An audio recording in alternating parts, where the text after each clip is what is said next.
भारत एकछत्रवाद आड़क गति करुछे बोली विरोधी दल माने उठाइथिबा चिंता को प्रधानमंत्री मोदी खंडन करिसेंती। एक गणमाध्यम को देइथिबा साक्षात्कार रे से कांग्रेस नेता राहुल गांधी और कांग्रेस को समालोचना करिसेंती। विरोधी क्षमता पाइबारे सक्षम नहेले विश्व मंच रे भारत को बदनाम करिबा आरंभ करि दियंती। सेमाने आमर जनसाधारण आमर गणतंत्र एवं आमर अनुष्ठान विरोध रे प्रचार करती।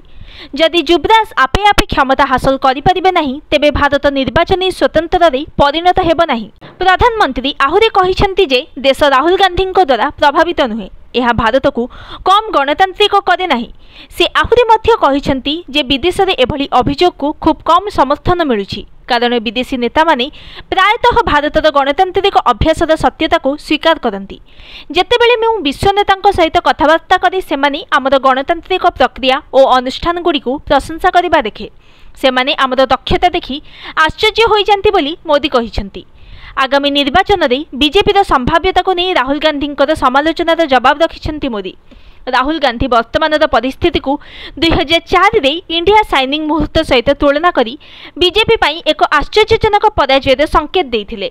मोदी कहिसेंती प्रत्येक निर्वाचन समसामयिक प्रसंग उपरे आधारित, तेणु 2004 सहित 2024 तुलना ठीक नुहे।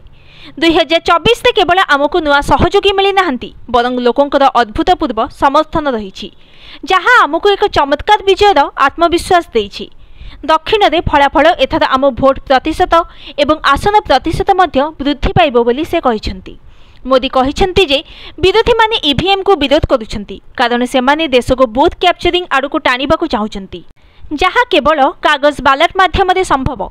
सुप्रीम कोर्ट राय रे ईवीएम रो गुरुत्व एवं सेथिरे थिबा स्वच्छता विषय रे विस्तृत भाव में कहुଯାଇଛି। राजनैतिक विरोधी को हैरान करने पाई ईडी और सीबीआई को व्यवहार करुवा अभियोग बाहाना बोली से अभियोग करिसेंती।